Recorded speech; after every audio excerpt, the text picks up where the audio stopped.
The town of Willow Creek slept under a curtain of heavy rain.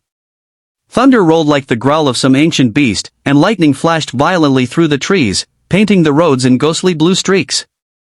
Officer Nathan Daniels gripped the steering wheel of his patrol SUV with one hand, the other gently resting near the collar of his partner, Canine Archer, who sat tall and alert in the passenger seat. Archer wasn't just a police dog.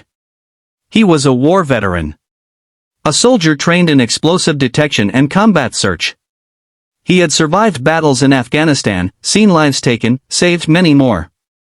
But war had marked him. His original handler had died in a blast right in front of him. Since then, Archer had struggled to reintegrate. Skittish. Silent. Withdrawn. Just like Daniels, who had buried his own demons behind a badge. They were two broken souls, healing in quiet company. As they rolled past the outskirts of town, a narrow, half-forgotten gravel road flanked by woods and telephone poles, Archer tensed.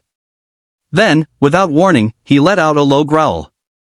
Daniels frowned. In all his time with Archer, he'd learned to trust that instinct. And then he saw it. Through the rain. A boy. Standing still. Barefoot on the shoulder. Arms limp at his sides. Clothes soaked through. But his eyes were screaming. Daniels slammed the brakes. Archer barked once, sharp and anxious. He scratched at the door. Daniels barely had time to open it before Archer leapt out, sprinting toward the boy. What Daniels didn't know then, was that this wasn't just a boy in distress. This was the beginning of a truth long buried. If you believe in second chances, animal loyalty, and the unseen power of silent love, please like this video, subscribe to Pawsitive Tales, and share this story with someone who needs hope today. The boy didn't move as Archer approached. No flinch. No blink. Just stood in the storm, rain dripping from his tangled hair. Archer slowed, lowered his body into a submissive crouch, and gently nudged the boy's hand. Something broke inside him. Not loudly. Just a quiet, inward shattering. The boy Eli collapsed forward, arms wrapping around the dog's neck, silent tears hidden by the rain. Daniels rushed forward and wrapped Eli in a foil blanket. The boy never looked at him, only at Archer, as if the dog had become his only tether to the world. He didn't speak at the station either. They gave him dry clothes. Food. Medical care. He just curled up in the corner, and Archer curled up beside him. They stayed like that for hours, two survivors who had both seen too much, trusting no one but each other. Daniels searched Eli's belongings. There wasn't much. A tattered backpack. A bent plastic fork. A soaked, nearly ruined sketchbook. He opened it carefully. Page after page, hand-drawn scenes, incredibly detailed for a boy his age. Houses. Windows with bars. A locked cellar door. A shadow of a man with his hands raised. A dog, always nearby. Always behind a gate. Daniels felt his throat tighten. This wasn't just trauma, it was a cry for help, painted in charcoal and pain. For the next few days, Child Services tried to make contact with anyone related to Eli. Nothing. No school records. No recent medical visits. Not even a missing person report. It was as if he didn't exist. But Archer? He stayed beside him. And slowly, Eli whispered to him. Names. Memories. And one word he repeated with fragile reverence. Luma.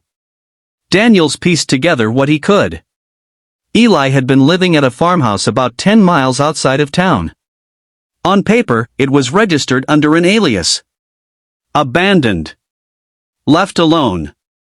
But in Eli's drawings, the house was alive, with secrets, chains, and screams no one heard. When Daniels and Archer drove out there, the air turned colder. The house was rotting. Flaking paint. Windows broken.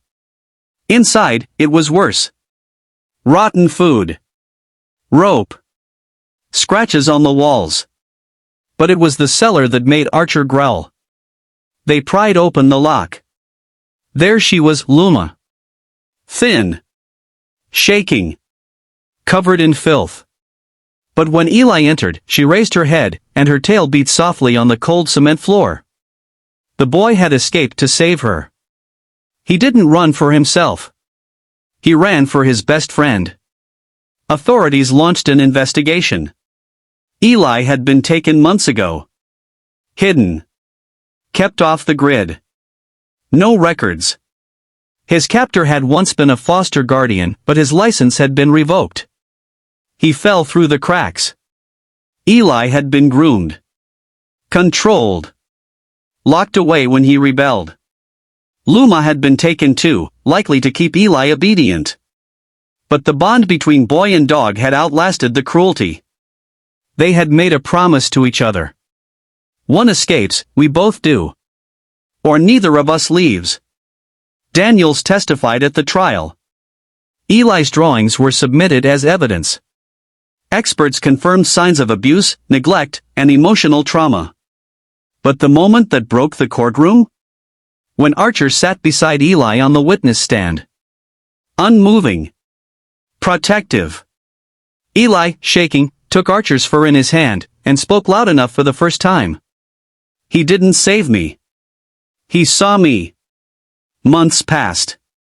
The town of Willow Creek rallied behind Eli.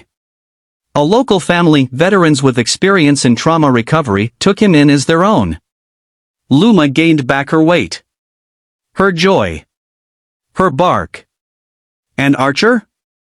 He was given the Medal of Loyalty by the governor. But he didn't care for honors. All he wanted was Eli's visits. Every Thursday, without fail, the boy would come to the station. With a sketchbook full of light now. Sunshine. Parks. Archer chasing squirrels. Luma sleeping on Eli's bed. He laughed more. He healed. And Archer? His eyes softened. His steps steadied. The soldier inside him found peace. Because finally, someone had saved him. 2 years later, Daniels retired. Archer passed peacefully at home, surrounded by those he loved. Eli, now a teenager, spoke at a local school about trauma, healing, and what it meant to be seen. He kept Archer's collar on his shelf. Beside it, one framed sketch. A drawing of that rainy night. A boy. A dog. A storm. And a love that saved them both. If this story touched your heart, please like, subscribe to Pawsitive Tales, and share it with someone who needs reminding that even in silence, love speaks. Comment, I believe in silent heroes if Archer's story reminded you of the power animals have to see what we can't.